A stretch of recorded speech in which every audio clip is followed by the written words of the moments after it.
Hola a todos. Interrumpimos el siguiente video para darles un mensaje muy importante. No puedo estar de acuerdo con las historias que saldrán. Oh, no. Porque, ¿quién quiere ver un video de Wherever, cuando pueden experimentar una historia? Que veremos a continuación.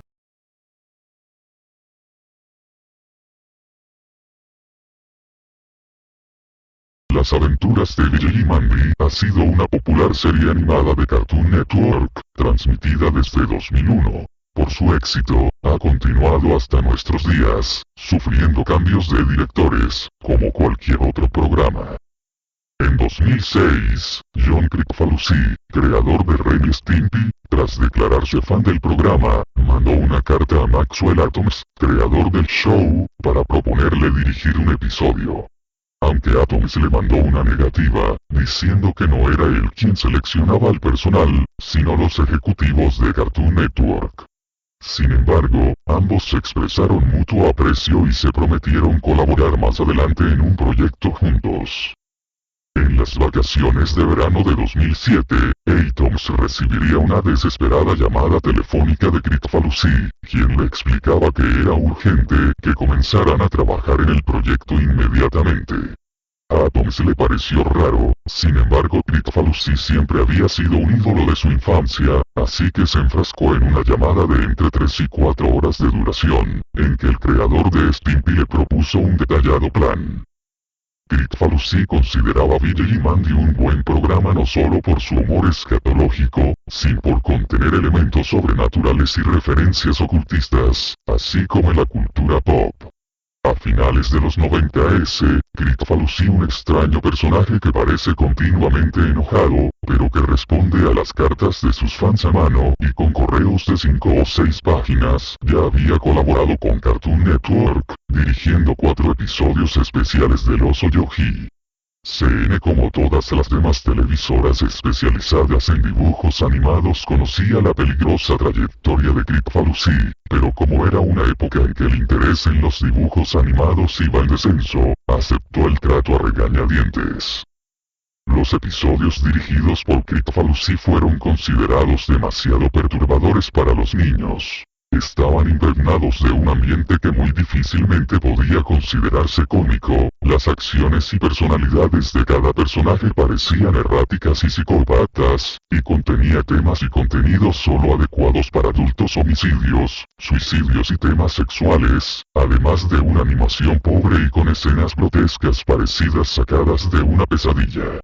CN, sin embargo, transmitió los 4 episodios una única ocasión, y con mínima publicidad, en un horario para adultos 1 AM. Luego de eso no se supo mucho sobre John K., solo que tuvo una serie animada de superhéroes llamada The Ripping Friends, que debutó en MTV y fue cancelada muy pronto por ser en extremo perturbadora, y a últimas fechas, se lanzó una nueva serie de Ren y Stimpy, exclusivamente para adultos, que iba aún más allá del humor violento y grotesco de la serie original, por lo que recibió fuertes críticas. Atoms desde luego conocía todo esto, y no se sabe si fue el miedo o el respeto lo que lo inspiró a continuar con el plan de Kricfalusi. 2 semanas después de la llamada, Atoms recibió un paquete sellado con la firma de Kricfalusi. Dentro se encontraba un guion y storyboard planeados por el propio Kricfalusi, para un nuevo episodio de Billy y Mandy, supuestamente de una nueva serie, llamada simplemente Billy y Mandy Nightmare on Backyard. Atoms se sintió interesado de inmediato en el guión, y él mismo ha descrito que estaba escrito brillantemente y con gran maestría, y contaba con un humor estupendo. Sin embargo, luego de pasar las primeras 20 páginas, y conforme el tono de la obra se oscurecía, rápidamente cambió de opinión. La historia era demasiado deprimente, incluyendo escenas, hábil y detalladamente descritas, que en opinión de Atoms parecían sacadas del infierno. Asustado, dejó de leer el guión, y en cuanto colocó el paquete fuera de su recámara, el teléfono sonó. Nuevamente era una llamada de Kricfalusi, quien le explicaba que el plan debía continuar, y preguntó si había acabado de leer el guión. Helado por la repentina llamada, Atoms mintió diciendo que sí, y Kricfalusi le concertó una cita para dentro de 3 meses, donde le mostraría algo que tenía preparado para comenzar la producción del episodio. El plan de Kricfalusi era el siguiente: producir las animaciones ilegalmente, y a escondidas de los ejecutivos de CN. Para esto, había ambientado una oficina en su compañía, Spunko, y designado a un jefe de producción, que serviría como director del episodio. Atoms visitó las oficinas en el tiempo acordado, y le pareció todo el escenario bastante normal, aunque a su decir, los dibujantes lucían indiferentes o normales, pese al extraño episodio que tenían encomendados producir. Kricfalusi, en toda ocasión, no le quitó la mano de encima a Atoms, preguntándole, de forma siniestra y seductora, si le gustaba lo que veía. Nuevamente lleno de miedo, Atoms asintió a todo, temeroso de faltarle al respeto a su colega caricaturesca.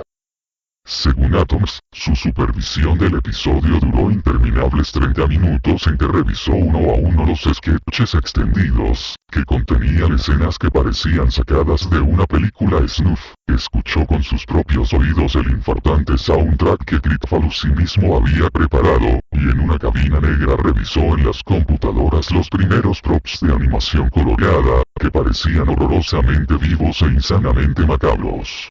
El propio Atoms hasta la fecha se pregunta cómo Kricfalusi asignó un presupuesto colosal a una animación que nunca iba a salir al público. Luego de su visita a Spunko, Maxwell Atoms decidió retirarse del show, y sufrió de insomnio durante aproximadamente 3 meses luego de esta. En sus pesadillas veía repetirse las animaciones infinitamente, y había desarrollado una paranoia al recibir una nueva llamada de Kricfalusi, por lo que desconectó todos los teléfonos de su casa, y pasaba al aire libre tanto tiempo como le era posible. Con la voz temblando, declaraba que no podía creer que una mente humana se hubiera esforzado tanto para producir una pieza tan satánicamente macabra como para desajustarle los tornillos a cualquiera. Actualmente evita hablar del tema, y en las convenciones a las que acude siempre que alguien comienza a hacer referencia al tema, ordena a sus guardaespaldas que echen al fan de la sala y rápidamente pasa a otra pregunta. Ha desarrollado incluso una fobia a su propio show, y clama que jamás volverá a escribir un episodio para Billy Mandy. El programa sería cancelado ese mismo año, por motivos de fuerza mayor. Por medio de su Twitter, Kricfalusi anunció a principios de 2009 que tenía preparado para los fans un secreto oscuro que estaba listo y cocinado en su website, con lo que se dio a entender que el episodio finalmente había concluido producción. Se dice que el capítulo está escondido en una dirección oculta en el sitio web de Spunko, para evitar que sea encontrado por los ejecutivos de CN y evitar una demanda. En tal página, se dice, se encuentra el logotipo del show en letras rojas y un fondo negro, con 2 enlaces en color amarillo brillante. Ordene ahora y vea el episodio. El primer enlace proporciona instrucciones específicas sobre cómo adquirir el episodio grabado para DVD. Para esto, es necesario acudir a las cercanías de la sede de Spunko y preguntar por cierto negocio fantasma, donde el disco, que es un simple disco virgen grabado, se vende a 50 centavos de dólares canadienses. Cuando das clic en ver el episodio, se abre una animación que no cuenta con marcador de tiempo. Al principio, es muy similar a un episodio cualquiera de Billy Mandy, y cuenta con una opening tag, con el nombre del episodio y Uriel Billy, y a Billy Mandy puro eso caminando sobre una calle, en una escena que parodia la portada de Disco Abbey Road de los Beatles. La calidad de dibujo es muy buena, y prácticamente idéntica a la del show de CN, pero por alguna razón, la animación corre más lenta de lo normal, lo que proporciona al televidente una extraña sensación. La acción comienza en el pórtico de Billy, donde puro hueso, Mandy y Billy discuten sobre el inicio de clases. Las voces de los personajes obviamente no son las de los actores originales. En vez de eso, al parecer se encuentran doblados por John Kricfalusi, y una mujer no identificada. Los diálogos en efecto, son graciosos, pero las expresiones de los personajes, y el tono en que dicen las cosas transmiten exactamente lo contrario. Los Los acentos son demenciales y los personajes hablan como enloquecidos, lo que aunado al ritmo lento en que transcurre la acción, asusta bastante desde los primeros segundos. Luego de eso, 4 figuras cabezonas que parecen caricaturas de los Beatles aparecen cruzando la barda del patio. Estos personajes hablan animadamente, saludando a los televidentes, y caminan de forma similar al que Pon Trukin, mientras una alegre tonada que recuerda a Yellow Submarine suena de fondo. Los personajes entran al porche y besan la mano de Puro Hueso, como mostrándole admiración. Mireille y Mandy preguntan algo a partir de ese momento. Nuestro informante tenía tan crispados los nervios, que decidió apagar el sonido y en ese instante, el Beatle parecido a Paul M.C. Arney se arranca la piel y queda desollado vivo, en una toma quieta similar a las de Ren y Stimpy, pero grotesca y detalladamente animada. El personaje chisporrotea sangre y los ojos, saltones y desorbitados, parecen gotear pus, mientras al fondo parpadea una pantalla roja insoportable, durante retorciéndose más de 2 minutos. Ahora Puro Hueso tiene una sonrisa totalmente diabólica. Él y los demás Beatles rodean a Billy y Mandy, quienes lucen preocupados. Un círculo de fuego surge alrededor, y Puro Hueso toma a Billy de forma violenta. Billy parece llorar de terror, y entonces Puro Hueso lo desnuda con su hoz y comienza a sodomizarlo con el arma, de una forma totalmente realista, mientras maldice de forma exagerada. Mezclando de forma extraña el humor negro con escenas simplemente diabólicas, la escena dura mucho más de lo soportable, con varios acercamientos violentos en varias tomas. Mandy parece dispuesta a pelear, pero los Beatles dicen algo, y el escenario comienza a girar y a convertirse en el mismísimo infierno. Escenas desquiciadas de cadáveres dibujadas de forma bastante rápida, demonios y escenas de tortura se alternan en la escena. Los Beatles restantes se transforman en bestias mutantes de formas terroríficas. Puro Hueso parte a Mandy por la mitad con su guadaña, desnuda el cadáver y la sodomiza una y otra vez, ahora con un rostro de oscuro placer, en medio de escenas parpadeantes, para terminar eyaculando borbotones de sangre de Mandy, mientras el cadáver de esta explota, arrojando sus vísceras por todas partes. La persona que asegura, vio el video, no puede contar mucho más después de eso, pues asegura que se encontraba demasiado alarmado, y no recuerda qué hizo para distraerse, o si simplemente cerró los ojos, pero asegura que hay cosas que no quiere recordar del video. Pero parece que luego de eso comienza una especie de escena de aventura, con Billy y Mandy vivos de nuevo, aunque todavía desmembrados y seriamente lesionados, enfrentando alguna cosa en el infierno, incluyendo escenas de distintos demonios muy originalmente diseñados efectuando varias acciones maniáticamente animadas. La escena corta al negro durante unos 5 segundos, y gradualmente se comienza a encender la luz. El ángulo es de una cámara estilo intro de James Bond con manchas digitales cubiertas de sangre, que empieza a enfocar a Puro Hueso y los Beatles restantes, en expresiones quietas y muy escalofriantes, posando de una forma similar a la portada del single Yesterday and Today, pero adornados con los restos de los cadáveres de Billy, Mandy y Paul, y con un paisaje infernal de fondo. Las expresiones en esta escena son tremendamente perturbadoras, con Puro Hueso y los Beatles imitando las sonrisas aparecidas en el álbum original, pero exageradas al límite de lo grotesco e inquietante. La escena permanece así durante 1 minuto, y vuelve a cortar. La escena final comienza haciendo un picado sobre el centro de una ciudad. 2 personajes indeterminados pero que por sus rasgos, parecen ser caricaturas de 2 personas reales, tomando una malteada en un café. Los últimos 3 o 4 minutos del video son tremendamente diferentes al resto del episodio, tratándose de una serie normal, sin ninguna clase de elemento horroroso.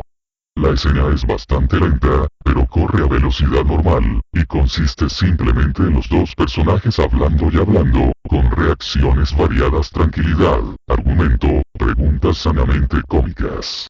El televidente volvió a subir el volumen, pero no alcanzó a escuchar gran cosa. Al parecer los personajes discuten sobre caricaturas, y hablan citando varias frases de canciones de los Beatles. La frase final termina con uno de los personajes diciendo, "Buen reaper comes totón".